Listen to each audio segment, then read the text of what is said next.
Okay, ഞങ്ങൾ present ചെയ്യാൻ പോകുന്ന പ്രൊജക്റ്റ് എന്ന് പറയുന്നത് പെറ്റ് ഫൈൻഡർ എന്ന് പറയുന്ന ഒരു വെബ്സൈറ്റ് റീഡിസൈൻ ചെയ്തതാണ്. പെറ്റ് ഫൈൻഡർ എന്ന് പറയുന്നത് നമുക്ക് കൂടുതലായിട്ട് പെറ്റ്സിനെ അഡോപ്റ്റ് ചെയ്യാനും കാര്യങ്ങൾക്കുമാണ്. ഞങ്ങളിത് റെഫർ ചെയ്തപ്പോഴത്തേക്കും കുറച്ച് പോരായ്മകൾ കണ്ടെത്തി. അതായത് കുറച്ചുകൂടെ ഫീഡ്ബാക്ക് അവൈലബിലിറ്റി യൂസർ ഫ്രണ്ട്ലി ആക്കേണ്ടതായിരുന്നു, നാവിഗേഷൻ ബാർ, അങ്ങനത്തെ ഉള്ള കുറച്ച് കാര്യങ്ങൾ ഞങ്ങൾ സെറ്റ് ചെയ്യാനായിട്ട് ആഗ്രഹിക്കുന്നു. നമുക്ക് എന്നാൽ റീഡിസൈൻ ചെയ്ത വെബ്സൈറ്റ് കണ്ടാലോ? നമ്മുടെ റീഡിസൈൻ ചെയ്തിരിക്കുന്ന വെബ്സൈറ്റ് അങ്ങനെ നമ്മുടെ ഹോം പേജ് എന്ന് പറയുന്നത് ഓക്കെ, ഇവിടെ നമ്മൾ pet boarding, veterinary care, pet ഗ്രൂമിങ്ങിൻ്റെ ഒരു ചെറിയ 1 to 2 സെൻറ്റൻസ് ആഡ് ചെയ്തിട്ടുണ്ട്. ദെൻ ഫീച്ചേർഡ് പെറ്റ്സിനെ നമ്മൾ ആഡ് ചെയ്തിട്ടുണ്ട്. ആൻഡ് നമ്മുടെ പുതിയതായിട്ട് ആഡ് ചെയ്തേക്കുന്നതെന്ന് പറഞ്ഞാൽ വിഷ് ലിസ്റ്റ് പുതിയതാണ്, contact wish list, FAQ and feedback, ഇതാണ് നമ്മൾ മെയിനായിട്ട് ആഡ് ചെയ്തിരിക്കുന്ന 3 നാവിഗേഷൻ മെനൂസ്. ആൻഡ് നമ്മൾ വേറൊരു ചേഞ്ച് എന്ന് പറയുന്നത് ലോഗിൻ ചെയ്ത് കഴിയുമ്പോഴേക്കിനും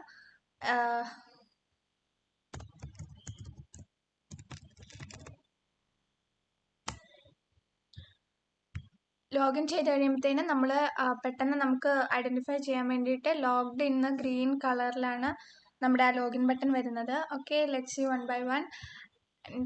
പെറ്റ്സിൽ പോകുമ്പോഴത്തേക്കിനും നമ്മൾ പെറ്റ്സിനെ കാറ്റഗറൈസ് ചെയ്തിട്ടുണ്ട്.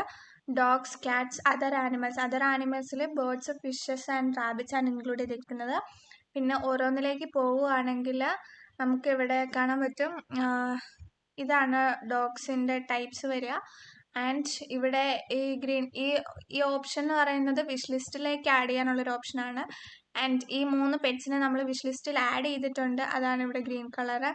ആൻഡ് അഡോപ്റ്റ് മീ കൊടുക്കുമ്പോഴേക്കിനും അതിൻ്റെ ബ്രീഡ്, ഏജ്, ജെൻഡർ, ലൊക്കേഷൻ, പിന്നെ ഹെൽത്ത്, ഇതിനെപ്പറ്റി ഒരു ഇൻഫർമേഷൻ. ആൻഡ് സേവ് ഫോർ, ഇത് ഓൾറെഡി വിഷ് ലിസ്റ്റിലുള്ള ഒരു പെറ്റാണ്.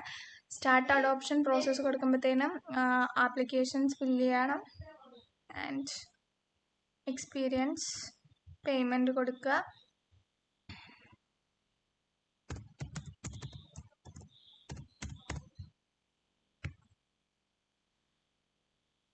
പേയ്മെൻറ്റ് സക്സസ്ഫുൾ ആയിട്ടുണ്ട്. And the next one is നമുക്ക് വിഷ് ലിസ്റ്റിലേക്ക്, ഓക്കെ, അത് പിന്നെ ക്യാറ്റ്സിൻ്റേതും അതുപോലെ തന്നെയാണ് വരുന്നത്. ആൻഡ് ഇതുപോലെ ഓൾ ആനിമൽസ്, അതായത് ബേർഡ്സ്, റാബിറ്റ്സ്, ഫിഷസിനും ഇത് തന്നെയാണ് ചെയ്തേക്കുന്നത്. ആൻഡ് അനദർ തിങ് ഈസ് എല്ലാ പേജസിലും നമുക്ക് ബാക്ക് ബട്ടൺ നമ്മൾ ആഡ് ചെയ്തിട്ടുണ്ട്. ദെൻ എബൌട്ട് വരുമ്പോഴത്തേനും ഈ ഒരു വെബ്സൈറ്റിൻ്റെ, നമ്മൾ റീഡിസൈൻ ചെയ്ത വെബ്സൈറ്റിൻ്റെ മിഷൻ, നമ്മൾ എന്ത് ചെയ്യുന്നു, എങ്ങനെ ചെയ്യുന്നു എന്നുള്ളത്. ആൻഡ് വിഷ് ലിസ്റ്റിലേക്ക് പോവുകയാണെങ്കിൽ നമ്മൾ 3 പെറ്റ്സിനെ ആഡ് ചെയ്തിട്ടുണ്ട്. And we can remove the pets and also adopt ചെയ്യുമ്പോഴത്തേക്കിനും നമുക്ക് കുറച്ച് ഡീറ്റെയിൽസ്, അതായത് നമ്മുടെ name, email, phone number and address. Okay, continue കൊടുക്കുമ്പോഴേക്കിനും കുറച്ച് ക്വസ്റ്റ്യൻസ് ആണ്, എക്സ്പീരിയൻസ് ഉണ്ടോ ഇല്ലേ, അങ്ങനെ കുറച്ച് questions. And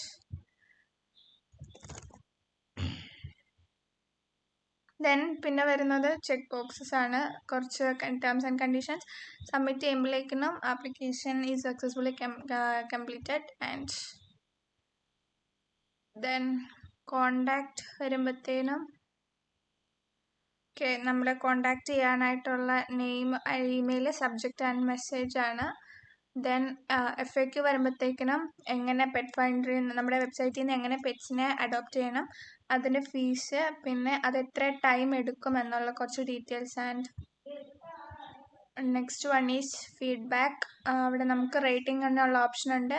name, email and ആ ഫീഡ്ബാക്ക്, അതാണ് മെയിൻലി നമ്മുടെ വെബ്സൈറ്റ് ഫോക്കസ് ചെയ്യുന്നതെന്ന് പറഞ്ഞാൽ. And that's all. Thank you.